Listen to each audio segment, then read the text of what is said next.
नमस्कार आदरणीय दर्शकबिन, कार्यक्रम इमेज संवादमा यहाँहरूलाई हार्दिक स्वागत छ। आजको यस कार्यक्रममा बेपत्ता पारिएका व्यक्तिहरूको अवस्थाबारे छानबिन गर्न गठित आयोग के गर्दैछ।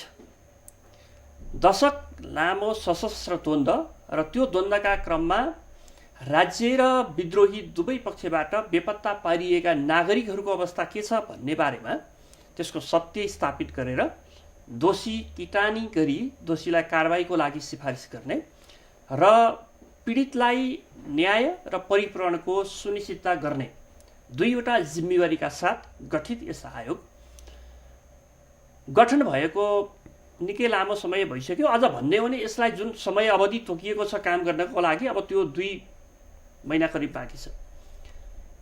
आयोगले के गरिरहेको छ, आयोगले पीडितलाई न्याय दिलाउनका लागि के कस्ता काम भइरहेको छ, कुन स्तरमा काम पुगेको छ, कहिलेसम्म यो काम सकिन्छ, के अबको यो जुन समय बाँकी छ त्यो अवधिमा आयोगको काम सकिएला।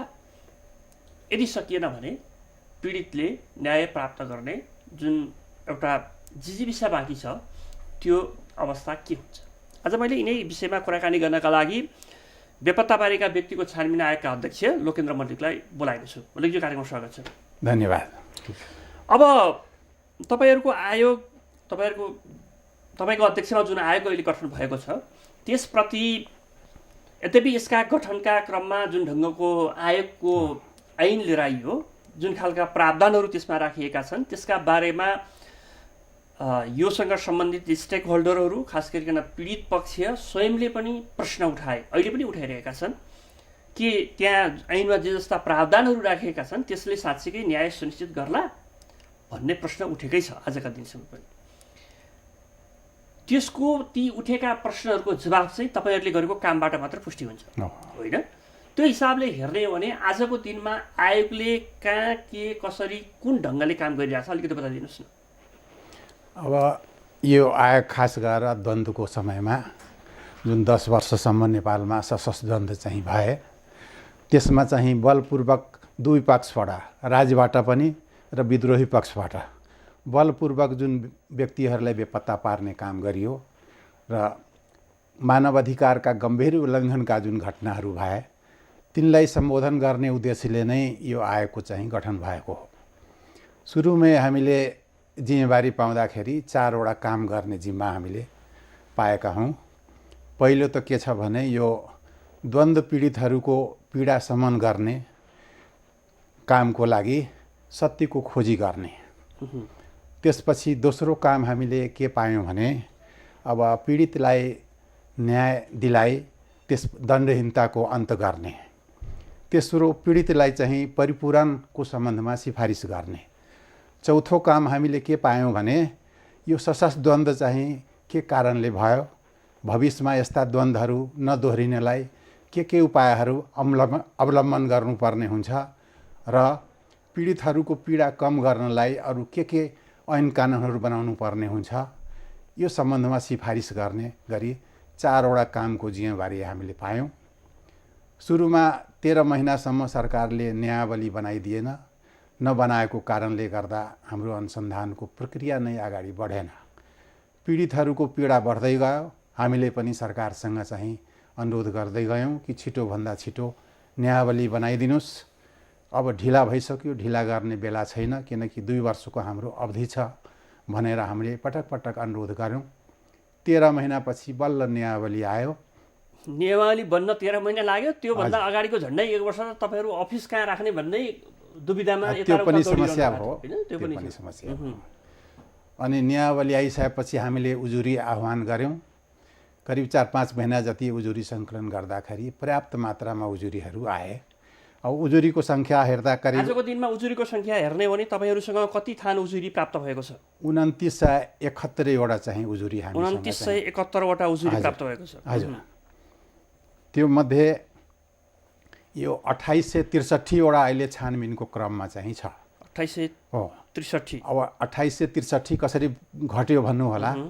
त्यो के भयो भने कतिपय मुद्दाहरू अब जुन तामिलीमा राख्नुपर्ने थियो, जुन हाम्रो यो आयोगको अधिकार क्षेत्रभित्र चाहिँ पर्दैन, तिनै भए तिनलाई तामिलीमा राख्नुपर्ने भयो। कतिपय मुद्दा चाहिँ तपाईँहरूको सत्य निरूपणतिर जाने खालका मुद्दाहरू पनि तपाईँहरू कहाँ उजुरीहरू पनि तपाईँहरू कहाँ त्यो पनि आएको थियो। कारण पनि घट्यो होला। त्यो कारणले पनि घट्यो, उता पनि पठाउनु पर्यो। त्यसको साथसाथै एउटै व्यक्ति बेपत्ता भएको सम्बन्धमा चाहिँ अब उनका परिवारको 3-4 जनाले पनि उजुरी हाले। त्यसलाई एउटै फाइलमा हामीले राख्यौँ। यी सब गर्दाखेरि हामीले के गर्यौँ भने 2863 वटा हाम्रो छानबिनको क्रममा चाहिँ आयो। त्यसमा 200 भन्दा बढी हामीले करिब अन्तिम चरणमा यो छानबिनको काम सकेर भन्नाले प्रारम्भिक छानबिनको काम सकेर त्यसलाई आयोगमा अन्तिम निर्णयको लागि हामीले राखिसकेका छौँ। मलाई अलिकति बताइदिनुहोस् त अध्यक्षज्यू, तपाईँहरूको तपाईँहरू कहाँ जुन उजुरी प्राप्त भएको छ जसमा 2863 वटा उजुरी चाहिँ छानबिन योग्य भनौँ न, होइन, छानबिनका लागि तपाईँहरूले त्यसमा चाहिँ सुरुवात काम गरिरहनु भएको छ। छानबिनको प्रक्रिया चाहिँ के हुन्छ, कसरी तपाईँहरू यो छानबिनलाई टुङ्गोमा पुर्याउनुहुन्छ, यसका चाहिँ नि प्रक्रियाका बारेमा पनि अलिकति बताइदिनुहोस् न। अब आएका जति उजुरी छन् तिनलाई हामीले 3 चरणमा काम अगाडि बढाउने निर्णय गऱ्यौँ। पहिलो चरणको काम भने प्रारम्भिक कारबाही हो। प्रारम्भिक कारबाही भन्नु होला कि के हो भने त्यो प्राइमा फेसी हेर्ने काम, अर्थात् चाहिँ त्यो सशस्त्र द्वन्द्वसँग सम्बन्धित थिए कि थिएनन्, त्योभन्दा त्यो अवधि बाहिरका थिए कि त्यो भित्रका थिए। त्यसपछि हामीले हेर्न मिल्ने नमिल्ने यी सब कुराहरू प्राइमा फेसी हेरेर जुन हाम्रो कार्यक्षेत्रभित्र अधिकार क्षेत्रभित्र छ त्यति मात्रै हामीले राखेर अरूलाई चाहिँ तामिलीमा राख्यौँ, अर्को आयोगतिर पठायौँ। त पहिलो त्यो प्रारम्भिक कारबाहीको काम छ त्यो हामीले सकिसक्यौँ। त्यसपछि दोस्रो चरणमा हामी अहिले लागिरहेका छौँ, त्यो प्रारम्भिक अनुसन्धानको काम। प्रारम्भिक अनुसन्धान भन्नाले अब उजुरीकर्ताहरूले चाहिँ अन्त पनि कहाँ कहाँ उजुरी हाले थिए त्यही उजुरीहरू त्यो सम्बन्धित ठाउँहरूबाट झिकाउने र अरू प्रमाणहरू खोज्ने, यी सब खोजेको आधारमा त्यो केसलाई चाहिँ त्यो अगाडि बढाउन मिल्छ कि मिल्दैन, त्यस्ता कुराहरूमा चाहिँ 200 भन्दा बढी करिब 300 जति फाइल हामीले अन्तिम चरणमा पुर्याएर अब आयोगमा हामी 5 जना बसेर त्यसको निर्क्युलमा चाहिँ पुग्छौँ। त्यो छानबिनलाई त्यसरी टुङ्गोमा पुर्याउने क्रममा तपाईँहरूले उजुरीकर्ताको परिवार, उजुरीकर्ताका आफन्तहरू र जो घटनाको दोषी भनेर किटान गरेर उजुरी परेको छ उनीहरू, त्यो व्यक्ति, त्यसका परिवारहरूसँग पनि तपाईँहरू भेट्ने, छलफल गर्ने, तथ्य स्थापित गर्ने गर्नुहुन्छ, होइन? यो तेस्रो चरणमा हामी जान्छौँ। यो प्रारम्भिक अनुसन्धान सकिसकेपछि त्यो करिब 1 महिनामा हामी अब सक्छौँ, अन्तिम चरणमा करिब पुगिसकेका छौँ। प्रारम्भिक छानबिन चाहिँ 1 महिनाभित्रमा तपाईँहरूले यो 2863 वटाको सघाउनुहुन्छ? हो, सक्छ, 1 महिनाभित्रमा सक्छ। त्यसपछि हामी विस्तृत अनुसन्धानमा जान्छौँ। सबभन्दा कठिन काम चाहिँ आएको यही हो र यसैले चाहिँ एउटा सत्य तथ्यको खोजी चाहिँ गर्छ। यो त्यसको लागि चाहिँ कति अवधि जति लाग्न सक्ला अध्यक्षज्यू, तपाईँका विचारमा?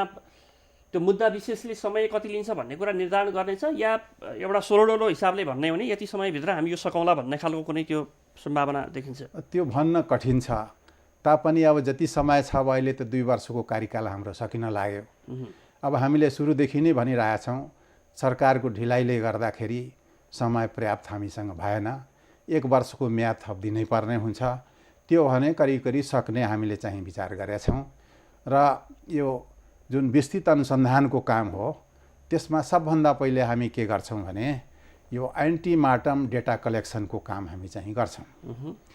त्यसपछि पीडितहरूको घरमा गएर अब परिपूरणको सम्बन्धमा उनीहरूले परिपूरणहरू चाहिँ के कुराहरूको इच्छा गरेका छन्, अब न्यायावलीबाट तोकिएको छ यो परिपूरणहरू दिने भन्ने कुरो, त्यसमध्ये उहाँहरूले के रोज्नुहुन्छ, उहाँहरूको इच्छा अनुसारको परिपूरणका लागि नियमावलीले तोकेका विकल्पहरू चाहिँ के छन्? अब त्यसमा अवस्थोपचार सम्बन्धी छ, अब कसैको पुनर्वासको व्यवस्था जसको घर छैन त्यसलाई घर बनाइदिने हो, शिक्षा दीक्षाको कुरो छ, धेरै कुराहरू छन्, आर्थिक सहयोग छ, रोजगार व्यवसायको लागि कुराहरू छ। त सुरुदेखि नै त्यो नियमावली आयो त्यही बेलादेखि हामी भनिरहेको छौँ यो पर्याप्त चाहिँ भएन। उनीहरूको पीडितको जति पीडा छ त्यो आधारमा यो जुन सरकारले निर्धारण गरेको छ त्यो बिल्कुल मिलेको छैन, यो पर्याप्त मात्रामा हुनु पर्यो भनेर हामी भनिरहेछौँ। सरकारबाट पनि आश्वासन पाएछौँ कि सकभर यो ऐन चाहिँ आओस्, ऐन आइसकेपछि न्यायावलीमा छलफल गरेर हामी के कति वृद्धि गर्न सकिन्छ त्यो गर्ने पक्षमा चाहिँ सरकार छन्। तपाईँहरूले भनिरहनु भएको छ कि हामीलाई यो जुन खालको दोषी किटान गरेर महान्यायाधिवक्ताका समक्ष तपाईँहरू प्रतिवेदन पठाउनुहुन्छ त्यसमा चाहिँ परिपूरणदेखि कारबाहीका लागि सिफारिस गर्नुपर्ने जुन सन्दर्भहरू छन् त्यसका लागि चाहिँ ऐन कानुन पर्याप्त भएन, त्यसका लागि नयाँ कानुन चाहियो भनिरहनु भएको छ। कुन कुन प्रयोजनको लागि कस्ता व्यवस्थासहितको कानुनको तपाईँहरूले माग गरिरहनु भएको? हामीले कानुनमा 3 किसिमका कानुनहरूको सम्बन्धमा सरकारसँग कुरा गरिरहेछौँ। पहिलो त के छ भने यो सम्बन्धी जुन वर्तमान ऐन हो त्यसमा अब सर्वोच्च अदालतले नै निर्देशन दिइरहेछ फैसलाबाट कि यसमा यो कुरा मिलेन, यसमा यो किसिमको संशोधन गर्नुहोस् भने भनिरहेछ। सर्वोच्च अदालतको फैसलामा बोलेको छ त्यो कुरो। त्यसको साथसाथै अलिकति हाम्रा दर्शकहरूलाई त्यो जानकारी गराइदियो, सर्वोच्च अदालतले जुन खालको आदेश दिएको छ त्यो कुन कुन प्रबन्धमा के भनेको छ अलिकति बताइदिनुहोस्। अब सर्वोच्चले त के भनेको छ भने जस्तो कि यो गम्भीर प्रकृतिको मानवाधिकार उल्लङ्घनको घटनामा मेलमिलाप हुन सक्दैन, क्षमादान हुन सक्दैन। अब पहिले के थियो भने यो मुद्दा चलाउने कुरामा नेपाल सरकारलाई पठाएर नेपाल सरकारले महान्यायाधिवक्ता समक्ष पठाउने, सर्वोच्चले त्यो कुरालाई मानेन। होइन, यो त सोझै महान्यायाधिवक्ता कार्यालय समक्ष चाहिँ पठाउनुपर्छ भनेर सर्वोच्चले बोलिरहेछ।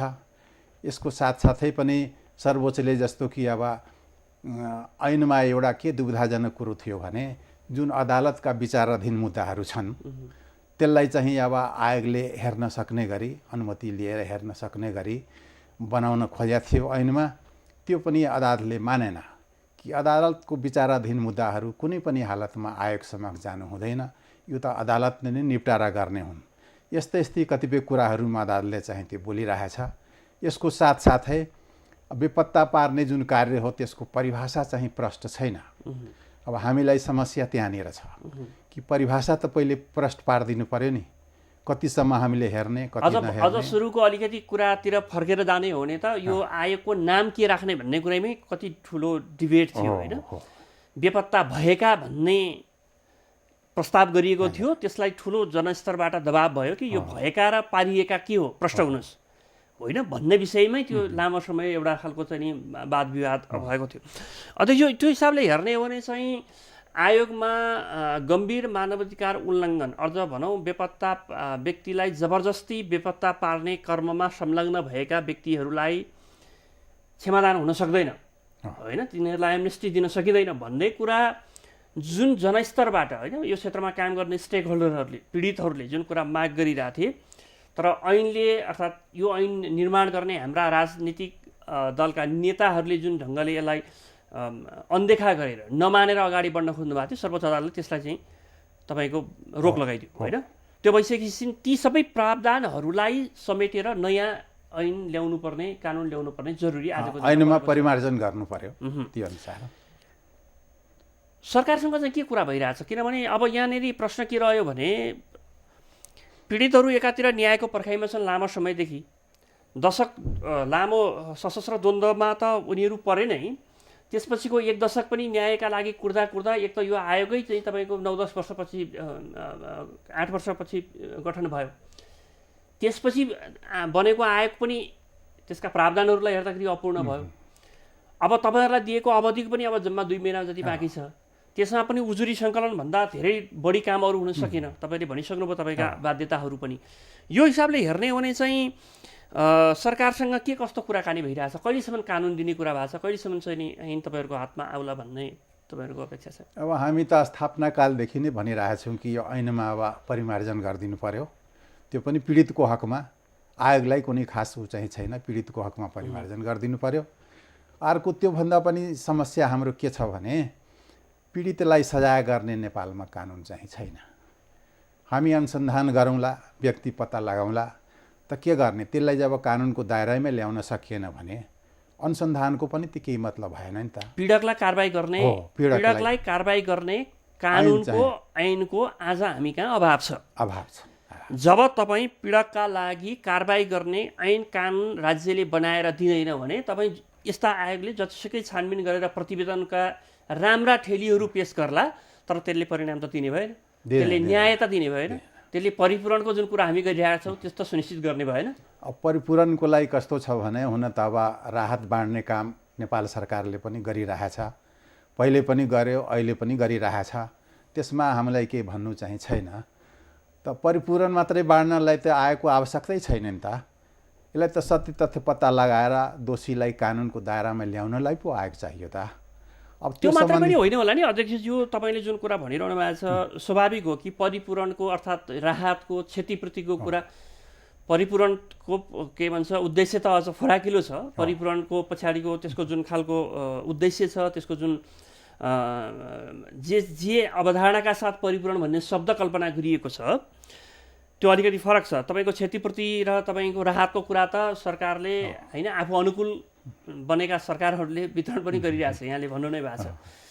तर जबसम्म के भन्छ पीडितले न्याय प्राप्त गरेको कुरा उसले महसुस गर्दैन तबसम्म त तपाईँले जतिसुकै आयोग बनाउनुहोस्, जतिसुकै सिफारिस गर्नुहोस्, जतिसुकै तपाईँले चाहिँ नि क्षतिपूर्ति परिपूरणको नाममा तपाईँले वितरण गर्नुहोस्, त्यसले द्वन्द्वको जरमा पुगेर त्यसको समाधान त खोज्दैन होइन। प्रश्न यही नै हो नि आजको दिनमा हामी अल्झिरहेका कुरा होइन। त्यो हिसाबले हेर्ने हो भने चाहिँ त्यो उद्देश्य भनौँ न कि द्वन्द्व सदाको लागि हामीले अन्त्य गर्न सकौँ।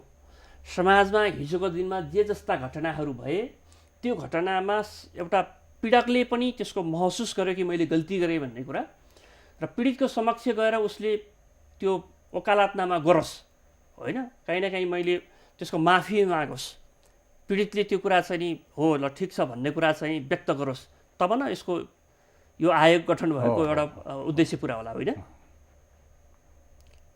अब के भन्छन् हाम्रा नेताहरू, सरकारहरू, प्रधानमन्त्रीहरू, यो ऐन बनाउने जिम्मेवारी पाएकाहरू, खास गरिकन यसको ऐन बनाउने कुरा त विधायिका संसदको महत्त्वपूर्ण भूमिका हुनेछ। सभामुख स्वयं तपाईँहरूसँगको कुराकानीमा के छ, उहाँहरूको भनाइ के छ, कहिलेसम्म कानुन दिने? अब हामीसँग कुरा हुँदा त जहिले पनि पोजिटिभ कुरा गर्नुहुन्छ उहाँहरू, तर काम भइरहेको छैन। 2 वर्षदेखि नै सकारात्मक कुरा गरिरहनु भएको छ। 2 वर्षदेखि नै गरिराख्नु भएको छ। हुन त के छ भने अब आयोगले त खालि यो आयोग सम्बन्धी कुरा मात्रै हेर्छ, त्यो बाहेक त अरू हेर्ने कुरो भएन। जबकि राज्यको उसमा संयन्त्रमा बसेका व्यक्तिहरूको त अनेकन काम छन्। यो कतिको प्राथमिकतामा पर्यो परेन त्यो उहाँहरूले सोच्ने कुरो हो। अब खोइ के हो, अब हामी त प्रयास गरिरहेछौँ, गर्छौँ भने भनी पनि राख्नु भएको छ। तपाईँहरू एकातिर यो काम गरिरहनु भएको छ, अब अर्कोतिर पीडितको तर्फबाट अलिकति कुरा गरौँ। तपाईँहरूमाथि थुप्रै प्रश्नहरू उठेका छन्। पीडितहरू भन्छन् यदि तिमीहरूले काम गर्न सक्दैनौ, तिमीहरूले न्याय प्रदान गर्न सक्दैनौ, तिमीहरूले 2 वर्षसम्म जुन अवधि प्राप्त गरेको थियो आयोगले त्यो अब 2 वर्षभित्र उजुरी सङ्कलनभन्दा अरू केही काम गर्न सकेका छैनौ भने यदि कामै गर्न सक्दैनौ भनेदेखि त्यो आयोगमा किन बसिरहन्छौ? एकातिर दुनियाँलाई झुक्याउनको लागि आयोग बनाएको छ भनेर सरकारले भनिरहने, तर आयोगले यदि न्याय दिलाउन नसक्ने हो भनेदेखि त्यो आयोगमा बसिरहनुको औचित्य के भन्ने प्रश्नहरू पनि उठेका छन् तपाईँहरूमाथि। के भन्नुहुन्छ यसको? पीडितहरूको माग जुन हो त्यो जायज हो, त्यसलाई अन्यथा भन्न सक्ने अवस्था छैन। किनकि उनीहरू त पीडाले अहिलेसम्म पनि पीडाबाटै गुज्रिरहेका चाहिँ छन्। अब हाम्रो पीडा चाहिँ आन्तरिक पीडा आफ्नै ठाउँमा चाहिँ छ, त्यसलाई हामीले अब के भन्ने हो। सकभर हामी कोसिस गरिरहेछौँ कि यो त शान्ति प्रक्रियालाई तार्किक निष्कर्षमा पुर्याउने खालको चाहिँ आयोग हो, त्यसले यसको काम चाहिँ होस्, पीडितले न्याय पाउन् भन्ने प्रयासमा हामी लागिरहेछौँ। अन्तिम क्षणसम्म हामी प्रयास गर्छौँ। अब भएन भने त हामी के गर्ने, प्रयास त गर्ने हो नि हामी। यदि तपाईँहरूले भनेको राज्यले, सरकारले, राजनीतिक दलका नेताहरूले मान्दैनन् भनेदेखि यो पद ओगटेर किन बसिराख्ने भन्ने प्रश्न गर्नेहरूलाई के जवाफ दिनुहुन्छ? त हामी भनिरहेछौँ, तपाईँहरूकै लागि हामी प्रयास गरिरहेछौँ, त्यत्तिकै हामी चुप लागेर बसेका चाहिँ छैनौँ। एकातिर तपाईँहरूको कुरा सरकार सुन्दैन, अर्कोतिर तपाईँहरूमाथि प्रश्नका चाहिँ नि तपाईँको एकपछि अर्को चाहिँ नि तीरहरू आइरहेका छन्। अब 2 महिना तपाईँहरूको अवधि बाँकी छ। अब त्यो के छ अहिलेसम्मको स्थिति हेर्दाखेरि तपाईँहरूको मतलब समयावधि लम्बिन सक्ने, थप्न सक्ने, थपिने सम्भावना, तर अब समय मात्रै थपेर पनि कुरा भएन। तपाईँहरूले तपाईँहरूको समय थप्ने निर्णय सँगसँगै तपाईँहरूलाई त ऐन कानुन प्राप्त हुनु पर्यो नि। यदि ऐन कानुन तपाईँहरूलाई नदिएर समय थपिन्छ भने त्यसको कुनै औचित्य रहला र अध्यक्ष? कुनै औचित्य रहँदैन। त्यसैले अहिले तुरन्तै हामी म्याद थपको लागि माग पनि गरिरहेका छैनौँ। तपाईँहरूको प्राथमिकता म्याद थप भन्दा पहिला कानुन चाहियो भन्ने भयो होइन? कानुन चाहियो। अझै 1.5 महिना हामी प्रयास चाहिँ गर्छौँ। सरकार चाहिँ सकारात्मक देखियो भने मात्रै हामी अगाडि बढ्छौँ। यदि सकारात्मक होइन यस्तै टार्ने काम मात्रै भयो भने त म्याद थप लिएर पनि के गर्ने, त्यस्तो सोचाइमा हामी लागिरहेछौँ।